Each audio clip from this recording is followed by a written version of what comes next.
that there's a safety net for those among us who are least able to pay for health care, right? The reason that we spend more and oftentimes have lesser outcomes is because we create a circumstance where you have an intergenerational dependence upon emergency rooms as a provider of the first measure, and ultimately that inherently costs more. So we need to change habits, we need to look at market-based solutions, and we need to encourage programs that work, and HSAs were one such program that looked like an even better deal in the wake of the 45-degree upward climb of premiums under the Affordable Care Act. So I think the first thing we really need to do to make a major impact is to allow our Medicare and Medicaid to negotiate pharmaceutical costs. They are the largest purchaser of pharmaceuticals in the country. To put their hands behind their back and not be able to negotiate means that none of us can enjoy the benefits of that competition and prices. That happened under the George Bush administration, and we have yet to fix that. Number two, we passed the Affordable Care Act 7 years ago. We've spent all of our time on Capitol Hill either trying to repeal it or to save the entire act instead of doing the hard work of fixing the things that weren't quite right about it. I am very deeply concerned that we will lose the entire act if some of the things that are supposed to come into effect in 2018 aren't looked at. Those like what they call the cataract tax, those like the reimbursements from Medicaid shrinking because there was an assumption that because so many more people are insured that they would not need to do that. If that crashes and burns, we will have chaos in the healthcare system. First, you have to fix Congress before you can fix that. The next question pertains to redistricting and gerrymandering.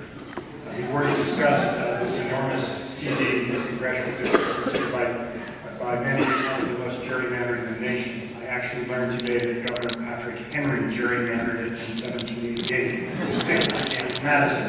I thought it was a bit too bookish. Do you think this gerrymandering, modern current gerrymandering, is a problem? And if so, how would you propose changing the redistricting process? Nonpartisan drawing of our districts. Other states are doing it and are very successful. We have an intransigent General Assembly, which is led by Republicans in both the Senate and the House of Delegates, that refuses to consider this. We have a wonderful campaign going on statewide called One Virginia 2021. I would encourage all of you, if you have not heard about it, to get involved. Gerrymandering takes power away from you and gives it to people who are already in office. You can't change it up then if they don't behave the way you want them to. So nonpartisan redistricting commissions is where we need to go. And that may be something that we could ask the Congress to take care of if certain states don't behave that way. It's in our state constitution, so it would have to be a federal ruling to overrule that. Right now, I'd love to see our General Assembly step up to the plate and do the right thing for us. You know, if you study federalism and you understand federalism and you understand why it was implemented the way it was implemented, ceding any power to Congress, that's something I'm loath to do. They've already taken plenty of their own often at the point of threat by virtue of the withdrawal of federal funds. So I get that, and it needs to be addressed for sure. I talk to students occasionally, and I tell them that if you want to understand the partisan makeup of any nonpartisan panel, just look at the point of nonpartisans. And so an interesting thing that I think we can explore that would address this problem is if the parties could agree on criteria, geographic compactness, communities of interest, disparate racial impact, etc. If we could agree on definitions and then plug that into a computer, you might get nonpartisan.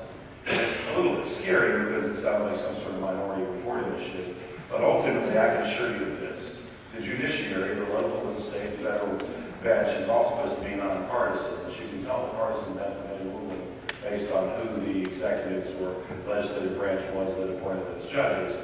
And so I think nonpartisan is a wonderful term. The way to achieve it is if we get the parties to sit down, hammer out definitions for terms that matter. Again, geographical compactness, communities of interest, disparate racial impact, packing or diluting. And when we can do that, then plug that data into the machine and see what it gives us. Because unfortunately, humans are flawed, and so any nonpartisan panel will be as partisan as the people who appoint it. immigration. Immigration is one of the most pressing issues in this presidential race. What specific immigration policy changes would you vote for if elected? So you absolutely positively need to control the borders. And I'll pause so you can digest that. Having said that, there is no one who's come here legally or illegally who is to blame. Because once again, as with marijuana policy, the federal government has abdicated its responsibility by refusing to enforce its own laws.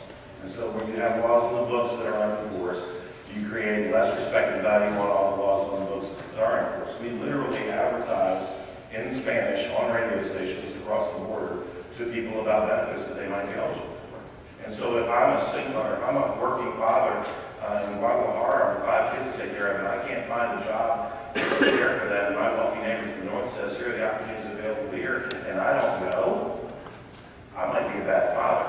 You control the border. You stop, you look, you see who's here. You assess the needs of our nation. It's amazing to go and visit the Hudson Tobacco operation in Mecklenburg, Virginia, where they have 52 H-2A workers who come here and play by the rules every single year and get paid $10.72 an hour to pull tobacco, some of the hardest work that you can possibly imagine, and then go home and then come back and God bless them for playing by the rules. There is a need for a healthy system of immigration. We need to conduct immigration based on the needs of people and the needs of our nation. And we need to control our borders, if only because it is a primary function of national security. The Republican-controlled Senate passed a comprehensive immigration reform bill. It covered borders, covered what to do with people who were born here to undocumented parents. It covered people who were brought here as children. It covered what to do with regard to visas and work permits. It covered it all. That's why it was called comprehensive. It was bipartisan, but it was a Republican-controlled Senate that passed it. It was then, and it was widely expected that President Obama would pass it and would sign that bill. It was sent over to the House of Representatives where it stalled out and no action has been taken.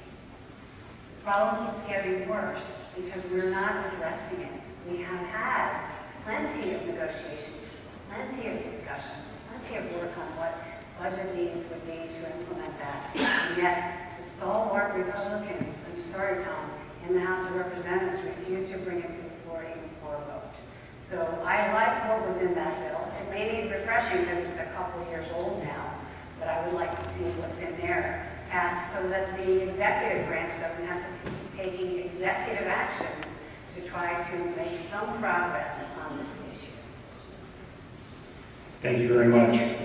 For full transparency here, you see your professors juggling questions to try to come up with the best ones from the audience. I'm not going to explore it, and I wanted to simply be candid about what's going on up here. We are going to ask you, this is not a filibuster, we're going to ask you 2 local issue questions as we get to those, and then we'll be going into the audience questions next.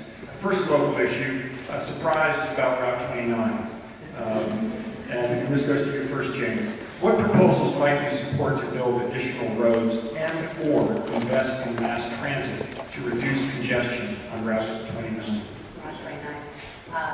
First of all, what happened when I was chairman of the Board of Supervisors is we were given the opportunity to be able to save $230 million worth of transportation dollars and keep them here. When the Federal Highway Administration decided that the bypass was not to be built with the funds that they had allocated, we moved swiftly to reinstitute proposals and requests for 2 parallel roads, 3 choke points, synchronized green lights, and a new train set from Lynchburg. Now, that money is being spent. That will, when it's finished, vastly improve 29, and then we need to go back for reallocations for more improvements. I'd like to see road improvements on Route 20, which is part of our road system in Albemarle that goes all the way down on the eastern side of the district, and 250, which crisscrosses it this way. So there are other roads we should be after. And also, a congresswoman can help with some pots of money with the Federal Highway Administration. And I've talked to Senator Warner's and Senator Kane's offices about how we might work together on that. Of course, it's going to be fun, but whoever replaces them. Yeah, I think that glossed over a lot of reality. I mean, it was funny because Ms. Dittmar's campaign sent a map of the Charlottesville area to our campaign office about a month ago. And I grew up about 21 minutes from here, but I looked at the map and I couldn't find a 29 bypass anywhere on it. Danville, Lynchburg, Warrenton have all done their part, but now commerce stops at north of a dozen stoplights on Route 29, and if you believe anybody other than you pays the price for the diesel fuel and the driver in the truck as it sits at idle, stop after stop after stop for products at Walmart or Target or what have you, you're wrong. And so ultimately, you get the 84 plus or minus $1 million boondoggle that is the rail exchange. I drive it so often, I've got a little game I like to play. That is, can I get through the rail exchange faster by going local than going expressway? You can do that every time in life. And that's an elementary school dollar school worth of wasted money, $84 million worth of wasted money. And the word on the street was that they didn't want to let that money get away. Well, that's shameful. That's kind of like those crosswalks in that farmer's market in lieu of improving sewer and water.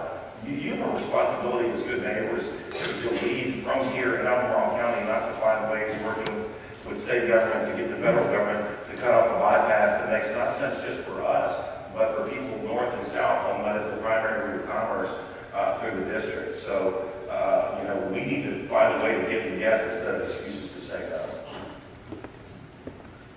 no. On education, what is the appropriate role of the state and federal government in supporting public universities? Wow. If you were to try to track the number of amazing things that get done in places like the University of Virginia by virtue of the investment of federal and state tax dollars, you could spend the rest of your life doing it. One of the things that I like to boast about when I work with my colleagues in state legislatures across the country is per capita, why Virginia, public and private universities against anybody. Against anybody. This university, the College of William and Mary, Virginia Tech, West Virginia Tech. On the private side, Washington, Lee, University of Richmond, MCBBC, I'm not supposed to say MCB anymore. And so the appropriate role is to ensure that the funding is present to accomplish the mission, which is to train world-class leaders to make sure that we have a world-class economy based right here in Virginia moving forward into tomorrow. And that certainly works not just at the state level, but at the federal level as it relates to funding for projects that have to do with things like national security. Virginia's in the lead, we've got work with the University of Michigan, and all sorts of areas that we're not even allowed to discuss at this table, even though back in the old days, had a PSS back there. We learn about some amazing things that have been done in places just like this. So that's a no-brainer. We need to continue to make sure that the university stays with the mission and the good stewards of their money, but that we fund universities that do so much good for our state and our nation. So our universities and actually our colleges, even our community colleges, are incredible engines for economic development and prosperity in the Commonwealth. For instance, here at the University of Virginia, there is $311 million that come in research grants from the federal government and also from corporations. Corporations, about $26 million of that in partnerships, plus from the federal government, which is creating new ideas and technology for the advancement of our entire country. So I will be a very careful steward, but also protector of those dollars to continue to see that come in to the Commonwealth. And obviously in my district, the largest research institution is the University of Virginia, so right here in the central part of the district. I think that we need to be very careful as a Commonwealth. The General Assembly has been underfunding higher education for a long time. We're just lucky that we have great institutions that have their own fundraising abilities. We don't realize that this is going to create a competitive disadvantage for us in the future.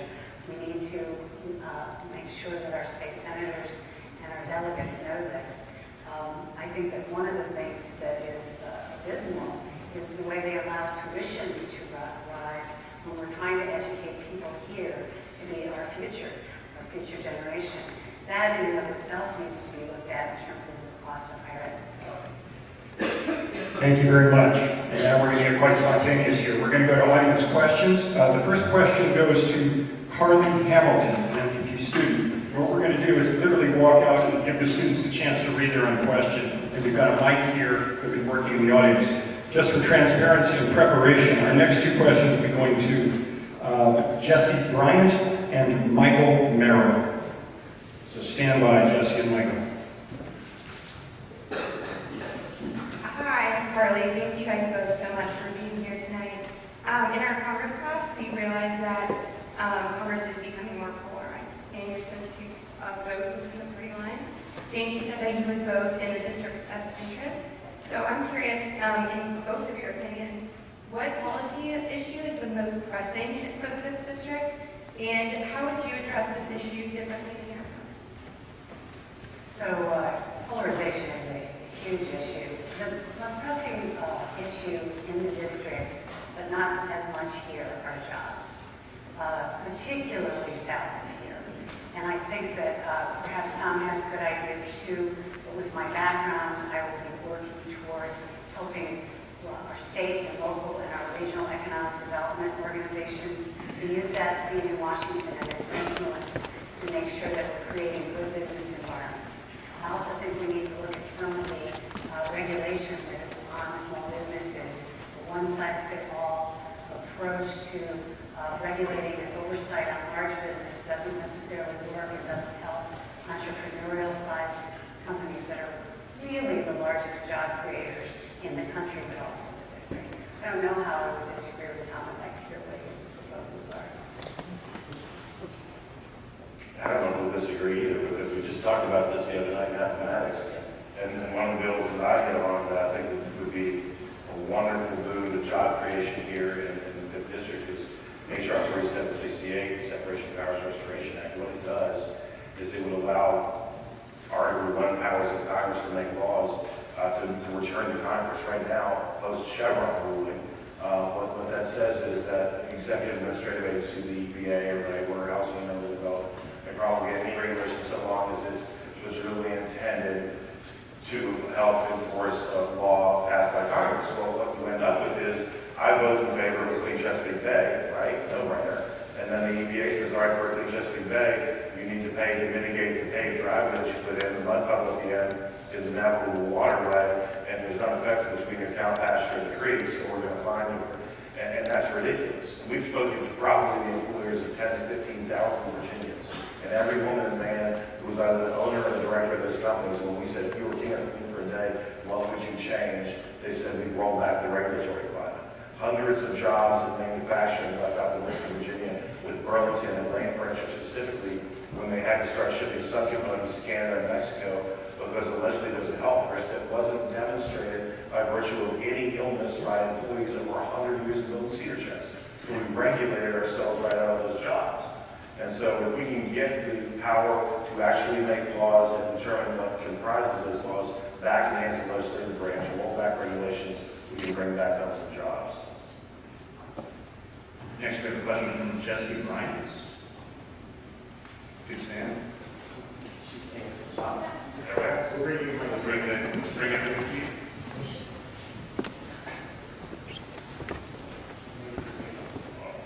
Thank you. So this is a pretty short question, but I think one that has implications for a lot of us here. So it's just, do you have a plan to make college more affordable and accessible for young people? I can't see Jessica. I am not quiet. Can you wave your hand? Awesome. Okay. Thank you. So we talked about that. Now, number one, when the federal government, in the name of fairness, said we're going to go out the student loan industry to ensure that any person can get any money to study anything for any amount of time, they created essentially an arms race between universities, right? If UVA puts in a sushi bar, then UNC has to because they're fighting on the same talented pool of students, right? The Virginia Commonwealth University has in its student recreation center, I'm not making this up, a lazy river. Have you been to Water Country or Pennsylvania? There's a lazy river at VCU in the student center. And that's because they're competing over a limited pool of talented students, and we shower large ESIP on them. Ultimately, when the marketplace was determined, when we said, what are you going to study? I was a history major. My dad said, oh, you want to be a realtor too? And I said, what do you mean? What are you going to do with your history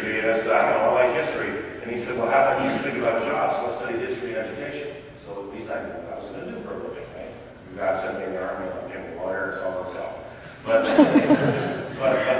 you know, we need to recognize the ability of individuals to repay loans based on what they might choose to study. We need to encourage people not to see the self-actualization phase of Maslow's hierarchy of needs at age 19 or 20. And the student security plan would absolutely positively provide a route where people could choose to help self-finance their college and be able to buy cars and homes and get small business loans sooner if we were to enact that while ensuring the professional security of our social security system as well.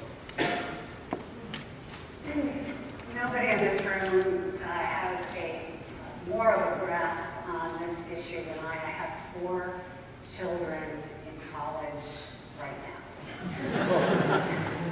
You imagine my audience doing the tuition and room and board and books and figuring out budgets. I have to thank Bernie Sanders for at least bringing this up to the national dialogue. Perhaps his solutions would not work in terms of how we pay for it, but we are talking about it, and that's important. There's a woman named Allison who works for Albemarle County. The young woman, she's got a management job. She has to work as a bartender 3 nights a week so that she can afford to pay her student loans. And she'll be doing that for a long time. She pays 6 3/4% interest. Mortgages now are going from 3 1/4 to 3 3/4. It's just not right. We are actually mortgaging everyone's future. We're hurting our economy. And I think all in the name of having people get good educations. What we need to do is look at what Tom did. He served our country and then went to school on the GI Bill. We need to have a civilian equivalent to that. We need to look at the numbers and how that would work. But if you're willing to serve your country before and then go to college without debt, or if you're willing to go into debt and then serve in particular areas after to have it taken away, I think that's the way our country needs to go. Tom, would you like to exercise the right of rebuttal? I will. This is the most agreeable rebuttal ever. Another thing, because I'm not going to really disagree with you, but I want to elaborate on what she was saying. Another thing that we really need to look at doing is breaking the paradigm of what success looks like. In the military, we talk about, like, we must first define what right looks like. And success is not a 4-year degree from a liberal arts institution necessarily. What works for one person doesn't work for another. And freedom means being able to determine what we want our success to be. And so, at Old Dominion Job Training Centers in my district, there's not an unemployed machinist around. There's nothing wrong with being an HVAC tech. The machinist will one day live across the street from the doctor and the lawyer, right? And so we need to let young people know that there are other options because those jobs are there, but we just can't fill them. Thank you. The next question comes from Michael Barrow on race relations. Michael, could you identify yourself, please? And we do have a mic coming to you right away down the aisle. It's like a town hall meeting. We're going to ready to get involved here. Thank you. Hi. So I wanted to ask, in light of the renewed conversations around policing, around the criminal justice system, and around race relations, what do you guys think the role of the federal government is in addressing race relations and helping communities, and helping to build trust in communities between policing and those that they serve? I think no first last time. No first last time. Did I recommend anything? I think I can at least address that in 2 ways. First of all, in working very, very closely with our police department and also with the City of Charlottesville Police Departments, I learned about how resource-strapped our police departments are in terms of training and training to change cultures, and then of course things that would create more trust, like body cameras. Those cost a lot of money implementing them and using them. So I think that the federal government needs to look at grants and other types of supports for police departments for that. Number 2, the criminal justice system needs to be reformed. And some of that can happen from Congress. We have 2.2 million people in prison at this time, or jail, which is way too many Americans, and disproportionately African Americans, which is creating tension in our communities, anger at our court system, and distrust of our police. So I think that we need to look at that. At the same time, we're looking at how our police departments can move culturally into more community-based policing and outreach to the people that they serve. So the sheriff with whom I served when I was a prosecutor, and one of my very, very good friends, the man who I hold in incredibly high regard, is a gentleman named National Fortune who happens to be African American.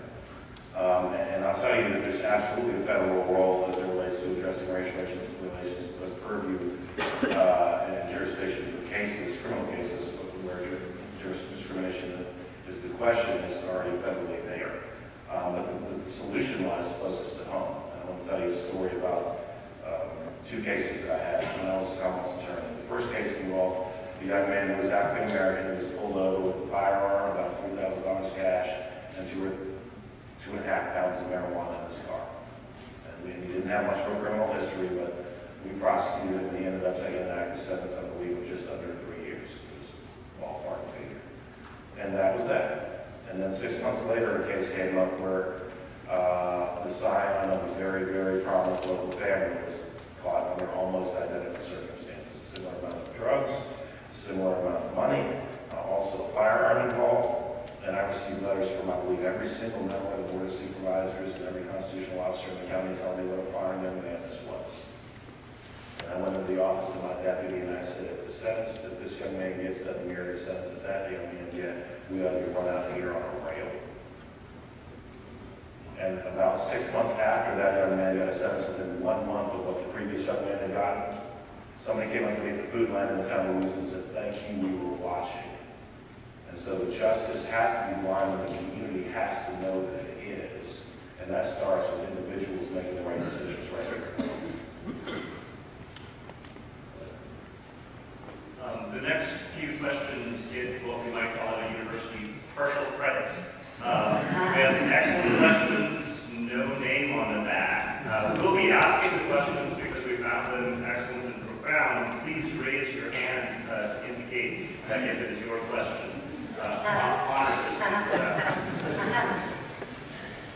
The first of those. What do you think the role of the federal government should be in addressing the opioid crisis in the district? Wow. Well, the federal government is taking the regulatory lead as it relates to the Food and Drug Administration and approval of narcotics, etc. I was having this conversation with somebody ironically earlier today, and my experience as a prosecutor has been as the addiction follows the path of least resistance. So when I was a prosecutor in Louisa County, I think we had 2 methamphetamine cases in 6 years. And now and a lot of crack cocaine. And now there's lots and lots and lots of heroin. Far less crack cocaine and a greater amount of meth. But where you see the deaths are opiate prescription opioids and the abuse thereof. Like clockwork, in little tiny Louisa County, Virginia, you will have a fentanyl overdose a year. The most troubling was the 26-year-old mother of twins who put her fentanyl patch into a cup of coffee one morning when her husband had gone deer hunting. And her twins, I think, were 2 or 3 months old. They'll never know their mom. And her husband came back and found her dead on the floor. And so the federal government certainly, I'll tell you something else that's a little personal. When my father was dying slowly, quickly, of cancer, I was very grateful that fentanyl existed because the pain that he was in wasn't going to be managed with much less than that. I don't think people want to cry. People suffer if not careful. So the regulatory process, the approval process is important. Doctors who are available for prescription shopping need to be prosecuted with the closest set of law, and our young people need to be informed that just because it's a prescription drug doesn't mean it's safe. That's killing a whole lot more people than a lot of other things that are out there. Well, it's a huge problem. We see it at the local level. We see how it is increasing crime. We see the tragedies in families. Up in New England, they've gotten families to agree to start putting the cause of death in obituaries so that people really understand how big a problem this is. Your question was about the role of the federal government. We did have a bill that local governments around the country were watching, which would have provided aid to our healthcare systems and to our police departments, and most importantly, I think, to our volunteer fire departments and rescue squads. And it was passed amazingly, and then they refused to fund it. So it came without any way to implement it without funds. Again, we need to fix Washington so Washington can help us address these challenges. I would like to see that bill implemented because it would give a tremendous amount of assistance all the way through the state to the localities who are actually addressing this, like you said, closest to home. Thank you. The next question also falls into the half credit category because I frankly think it's a question that a lot of reporters in Washington wish had been asked of the presidential candidates on Monday night. But it's a good question, I think, and fair for both of you. The question is, for both candidates, why should libertarian-leaning voters vote for you? Our libertarian over there. Thank you. Let's go to Jane first on this and then to Tom. That's an interesting question. I had two people come up to me after the Appomattox debate or candidates forum that we had on Monday who were libertarians. And they talked to me about their ideas about government with the idea of limited government or right-sized government, but where should government be involved? That's absolutely the national discussion we have to have. Every single person, no matter what size government you want, wants an efficient, effective government. So where the national discussion has to go is what are the appropriate services and involvement that government should have. So I don't know what I have to offer a libertarian particularly, except to say I will ensure that we have those important discussions, because that's what we have to get at, make decisions about, so we can make policy decisions after that. Great question. So, while I've not advocated for legalization, I've advocated for the return of the state's role as it relates to determining the appropriate marijuana policy, because candidly, the federal government gave up that right and they chose to enforce in some states and not in others. Because then you get different outcomes for the same offense, which means, again, if justice isn't one, it isn't justice. Which happens to you in Colorado under federal law should be the same that happens to you in Virginia. It's not, therefore we give them out of that realm next. And I was told by a whole bunch of people, you can't carry this bill, which is exactly what I had to say. I'm going to do what I think is right regardless of what people tell me I'm allowed to do. From something like 1619 until July 1st, 2014, if two consenting adults in the privacy of their own home, not for pay, in the Commonwealth of Virginia, engaged in anything other than the most conventional forms of intimacy, it was a felony. In 2014, a second-year legislator, maybe I was third, I can't do math that well, from Buckingham County carried a bill that said it's none of the business, let a man and a woman, let a man and a man, let a woman and a woman, do behind the closed doors of their private home, out of the public sight, not for pay, and guess what? The bill that was carried in 2006 in the Virginia General Assembly and defeated passed 140 to nothing. Because nobody could explain to me how on earth it was a legitimate purview of the state to tell consenting adults what they could and couldn't do in the privacy of their own homes. And so there might just be a little libertarian streak somewhere deep down inside.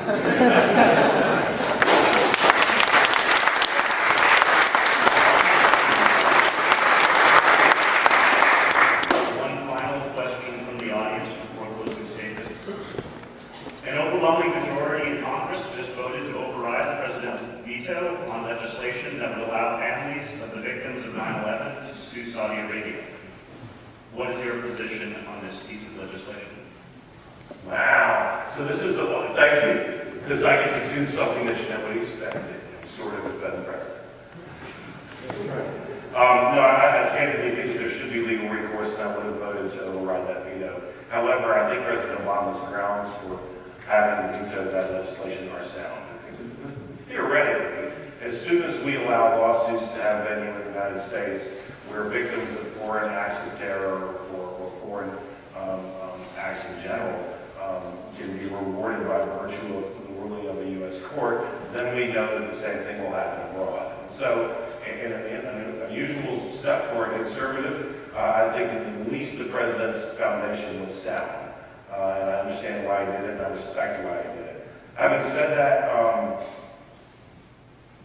the closest thing I can compare 9/11 to is the day that I was looking at a website to track U.S. casualties in the Global War on Terror and saw that one of my former section chiefs had been killed in Iraq. And he was just a friend. He wasn't a family. And I know that I'm not going to be made whole, and I don't know how his wife feels, and I don't know how his kids feel. So I get it, and I think that people should have some recourse. Ultimately, I believe the recourse will be had the hereafter. But I will not slam the president for his decision, because while I may disagree with it, I think his reasoning is sound. And while I might have voted to override it, I think he has some strong points. So like Tom, I do understand why President Obama vetoed it. There are some consequences to this. I do think that it stems from a passion to hold people accountable. And there has been lack of accountability potentially in the countries that are causing, fostering, fomenting terrorists. So I understand both sides of this. Here's what I hope happens going forward, because I watched it just like you did, wondering what would happen and would they have the votes to override the veto. Saudi Arabia is a monarchy. They don't do things like we do, so I hope they understand that this was the people speaking through their representatives to say that they wanted to have more avenues for accountability. So that's what I hope happens in the future. I do hope it does not hurt relationships in the ways that we need to work together with Saudi Arabia. That remains to be seen. That was one of the things we worried about. I, like Tom, have worked in our court system for a long time, working with people that have created liability for themselves, who are being held accountable. I understand why that's being happened too. Thank you very much, and thank you, members of the audience, for some excellent questions. We regret that because we'd like to do things on time at the Batten School, we're not going to be able to post them all. In fact, candidates, we have now reached the point in tonight's program where we will wrap up the debate.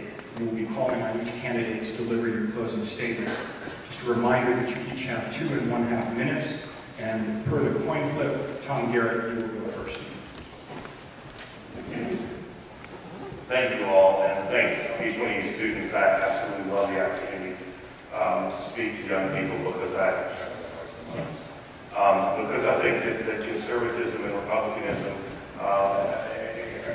and candidly progressivism or liberalism are so often stigmatized or generalized or stereotyped. And when you come, I guarantee you that Jane said 2 or 3 things tonight that you didn't expect her to say. And if I didn't say 2 or 3 things tonight that you didn't expect to hear from a conservative, then I've done my job for you.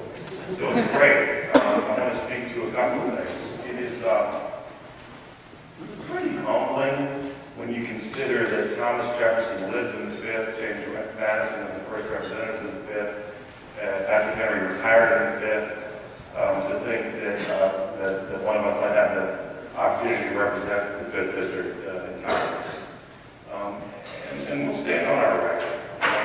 I can point to tangible areas where Appomattox County called on a Wednesday before an option expired on a Friday and said, if we don't get help with VDOT, Murphy Oil can't expand, and we lose 24 jobs here in the town of Appomattox. And we sprung into action. That's not a hypothetical. We created circumstances that created jobs. And if you go talk to Paul Harvey or Steve Nelson in Appomattox County, they'll tell you that today those jobs are there because we acted decisively on their behalf. And likewise, when Hardywood Brewery, when we come to the 22nd Senate District, we didn't find an excuse to say we're not ready for those jobs. We can't do that. We found a way to get to yes, and right now, tens of millions of dollars are being invested in Houston County, and dozens and dozens and dozens of well-paying jobs where the average educational attainment required is a high school diploma with benefits for family members that would send kids to college are coming to our district because, my gosh, we found a way to get to yes. And whether it's seclusion and restraint, where usually it's little boys are literally chained to chairs in converted janitors' closets in Virginia, where I worked across the aisle to ensure that practice stopped in Virginia along with Democrat Senator Barbara Ford. Or whether it's children with intractable epilepsy who now have another treatment option because I worked across the aisle with Senator Dave Marsden. Or whether it's the fact that people who engage in providing recreational opportunities in Virginia don't have to worry as much about being competed against using their own tax dollars by the state of Virginia. I have worked to ensure that initiative is rewarded in the 22nd Senate District. By gosh, hard work leads to good results, and we'll do the same thing in the 5th District if we're elected. Thank every one of you. God bless you, and God bless America. Thank you.